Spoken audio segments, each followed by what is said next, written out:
जय श्री राधे, जय श्री कृष्ण। नारद बाबा कही वदीना व्रज की अति मीठी माटी, ताते चखन को मैया रसना सौ रही तनिक चाटी। सवेरे बोलत झूठ सुनो मैं, नाए कबहू खाई माटी। तुहु रही पतियाए इन्हीं, यासो ना बात न कहूँ काटी। मानी लई तूने इनकी नकली बातें, सबरी खाटी। यासो पकड़ी मोए डर पावती, ले अपने कर में साटी। कांपी रहियो डर सो मैं, तहूँ आँखें तरेरी रही डांटी। मैया तू क्यों भई निर्दयी, कैसी तेरी मति नाठी। खोल देऊँ मुख, देखी अभ्यु तू नैको कतहूँ जो होए माटी। का जगात जब डारी दई मैं, अपनी सबरी छाटी। सच्चिदानंद आनंद परम ब्रह्म श्री कृष्ण अपने भक्तों को सुख देने के लिए ही इस पृथ्वी पर अवतरित हुए हैं। भगवान श्री कृष्ण की सभी लीलाएं बड़ी अटपटी हैं। उनसे अनेक बार ब्रह्मादिक देवता भी भ्रम में पड़ जाते हैं। इन लीलाओं में ऐसी शक्ति है कि सांसारिक विषयों में फंसा मन अनायास ही संसार को भूल जाता है और श्री कृष्ण से प्रेम करने लगता है। हम ऐसे ही भगवान की दिव्य लीलाओं को लेकर श्रीधाम वृंदावन की मानसिक व्रज यात्रा कर रहे हैं। आप सभी भक्तों का इस व्रज यात्रा में स्वागत है। अब तक हमने भगवान श्री कृष्ण की इस मानसिक व्रज यात्रा में अनेकों दिव्य लीलाओं का दिव्य दर्शन किया है, जिसमें भगवान श्री कृष्ण का जन्म, नंदोत्सव, भगवान श्री कृष्ण द्वारा पूतना उद्धार और शक्टासुर का उद्धार, तृणावर्त का उद्धार, भगवान श्री कृष्ण का नामकरण संस्कार और भगवान श्री कृष्ण की दिव्य माखन चोरी लीलाएं। अब आज हम जिस लीला का दर्शन करने जा रहे हैं वह है भगवान द्वारा वृंदावन की माटी का भक्षण करना। श्री कृष्ण आइए चलते हैं इस दिव्य लीला की ओर मानसिक व्रज यात्रा में। आप सभी आंखें मूंद कर भगवान की इस यात्रा की ओर बढ़ें। श्री कृष्ण और माँ यशोदा में होड़ सी लगी रहती।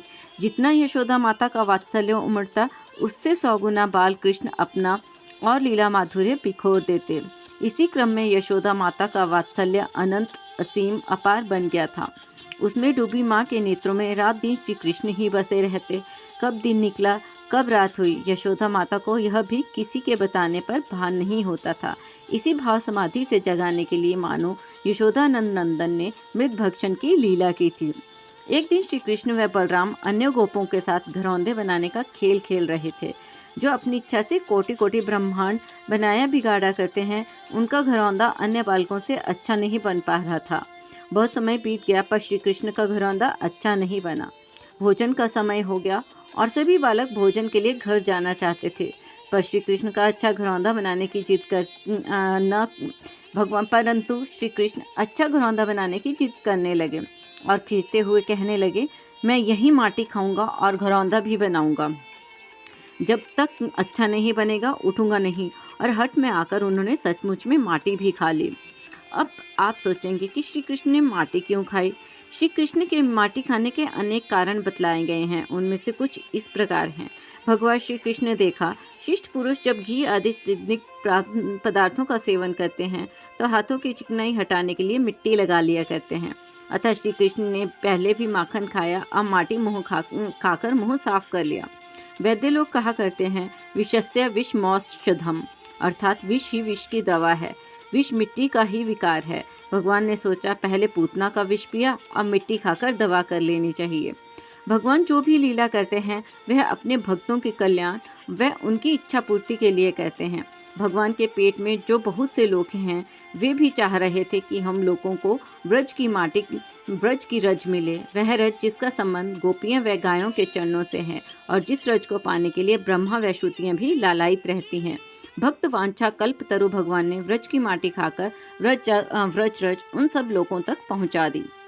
श्री कृष्ण ने विचार किया कि मुझ में शुद्ध सत्व गुण ही रहता है, पर आगे अनेक राक्षसों का संहार करना है, अतः दुष्टों के दमों के गुण के लिए रजोगुण की भी आवश्यकता है। इसलिए व्रज की रज के रूप में रजोगुण संग्रह कर रहे हैं। पृथ्वी का नाम एक रसा है। श्री कृष्ण ने सोचा, सब रस तो ले चुका हूँ, पर अब पृथ्वी का रस का आस्वादन भी करूँ। पृथ्वी का नाम क्षमा भी है। माटी खाने का अर्थ क्षमा को अपनाना है। भगवान ने सोचा कि मुझे ग्वाल बालों के साथ खेलना है, किंतु वे बड़े ढीठ हैं। खेल खेल में वे मेरे सम्मान का ध्यान करना भी भूल जाते हैं।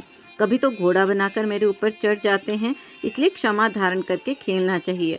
अतः श्री कृष्ण ने क्षमा रूप पृथ्वी का अंश धारण किया। भगवान श्री कृष्ण को अपनी माँ को अपने मुंह के अंदर सारे विश्व की सृष्टि भी दिखानी थी, इसलिए उन्हें रजोगुण की आवश्यकता थी। अतः माटी खाकर रज का संग्रह कर रहे थे। भगवान व्रज का सेवन करके यह दिखला रहे हैं कि जिन भक्तों ने मुझे अपनी सारी भावनाएं कर्म समर्पित कर रखे हैं वे मेरे कितने प्रिय हैं। भगवान स्वयं अपने भक्तों के चरण रज मुख के द्वारा हृदय में धारण करते हैं। पृथ्वी ने गाय का रूप धारण करके श्री कृष्ण को पुकारा। तब श्री कृष्ण पृथ्वी पर आए हैं, इसलिए वह मिट्टी में नहाते, खेलते और खाते हैं ताकि पृथ्वी का उद्धार कर सके।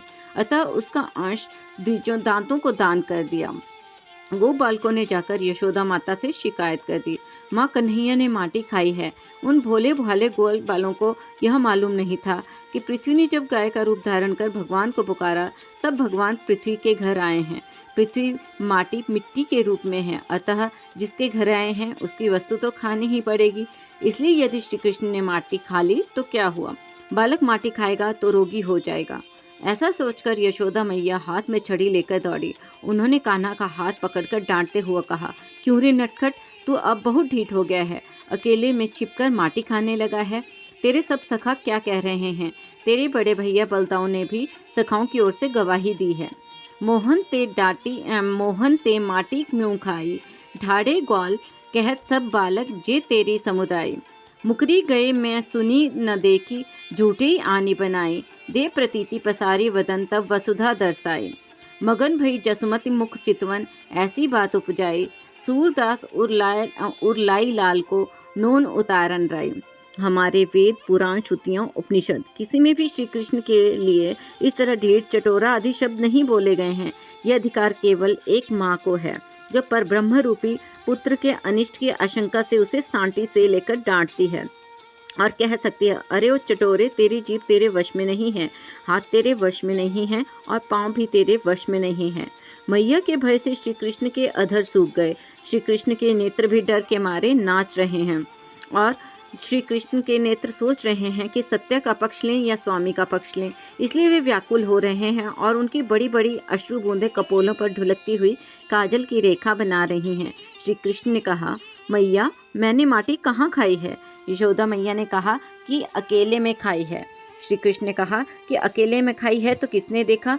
यशोदा मैया ने कहा, ग्वाल बालों ने देखा।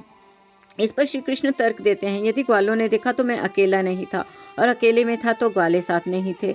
ये सब मुझसे द्वेष करके झूठ बोल रहे हैं मैया। मैया ने कहा कि अच्छा, तेरे सब साथी तो झूठे हैं, पर तुम्हारा भाई, बड़ा भाई बलराम भी यही बोल रहा है। अब बताओ, दाऊ दादा की बात का क्या तुम्हारे पास जवाब है? तो इतने में दाऊ दादा श्री कृष्ण के पास आकर खड़े हो गए और बोले, तुम सबको झूठा बताते हो, जरा बाहर चलो, हम तुम्हें बताते हैं सच क्या है।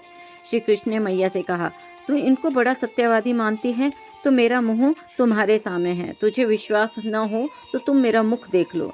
यह सब कहते कहते श्री कृष्ण के मन में यह बात थी कि कुछ दिन पूर्व जब मैं जमाई लेते समय अपना मुंह खोल रहा था तब माँ ने उसमें समस्त विश्व देख लिया था और डर के मारे आंखें बंद कर ली थी।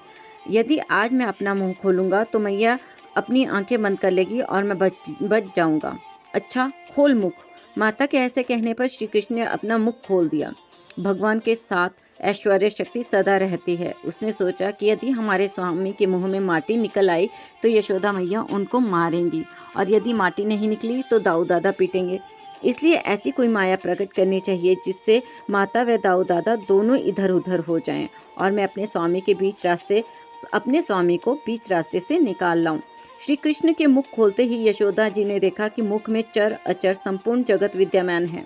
आकाश, दिशाएं, पहाड़, द्वीप, समुद्रों के सहित सारी पृथ्वी, बहने वाली वायु, वैद्युत, अग्नि, चंद्रमा और तारों के साथ संपूर्ण ज्योतिर्मंडल, जल, तेज, प्रकृति, महतत्व, अहंकार, देवगण, इंद्रियां, मन, बुद्धि, त्रिगुण, जीव, काल, कर्म, प्रारब्ध आदि तत्व भी मूर्त दिखने लगे हैं। पूरा त्रिभुवन है, उसमें जम्बूद्वीप है, उसमें भारतवर्ष है और उसमें यह व्रज में नंद बाबा का घर में यशोदा और वह भी श्री कृष्ण का हाथ पकड़े। बड़ा ही विस्मय हुआ माता को। उन्हें संदेह हुआ, यह क्या है? यह कोई स्वप्न है या भगवान की माया? कहीं मेरी बुद्धि में कोई भ्रम तो नहीं हो गया? संभव है मेरे इस बालक में कोई जन्मजात योग सिद्धि हो। फिर उन्हें श्री कृष्ण के स्वरूप का ज्ञान हो गया कि यह तो सर्वशक्तिमान सर्वव्यापक नारायण है और उन्हें प्रमाण की आवश्यकता भी नहीं पड़ी। अब श्री कृष्ण ने देखा कि मैया ने तो मेरा असली तत्व ही पहचान लिया है। अब श्री कृष्ण मैया को बहलाने के लिए मैया को यह ज्ञान बना रहेगा तो हो चुकी मेरी बाल लीला। फिर तो वह अपने नारायण रूप में मेरी पूजा करेगी और मुझे अलमारी में धर देगी। न तो अपनी गोद में बैठाएगी, न दूध पिलाएगी और न ही मारेगी। जिस उद्देश्य के लिए मैं बालक बना हूँ वह तो पूरा ही होगा नहीं। श्री कृष्ण ने अपनी पुत्र स्नेहमयी वैष्णवी माया को उनके हृदय में संचार कर दिया। यशोदा माता तुरंत उस घटना को भूल गई और वात्सल्य से पूर्ण मैया ने लाला को गोद में उठा लिया और स्नेहपूर्वक उनका सिर सूंघने लगी। माता का गुस्सा शांत हो गया। इस तरह श्री कृष्ण ने अपनी माता को बहला दिया और उनका क्रोध भी शांत कर दिया।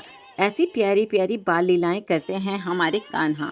तो भक्तों, आपको कान्हा की यह माटी लीला कैसी लगी और माटी लीला भगवान ने क्यों की, इसका उद्देश्य भी इस कथा में बताया गया है। आपको यदि यह पसंद आया और अपनी मानसिक व्रज यात्रा में आनंद आया तो कमेंट में जय श्री राधे जय श्री कृष्ण अवश्य लिखें। हमारी वीडियो को लाइक करें, शेयर करें और हमारे चैनल को सब्सक्राइब करें। जय श्री राधे जय श्री कृष्ण।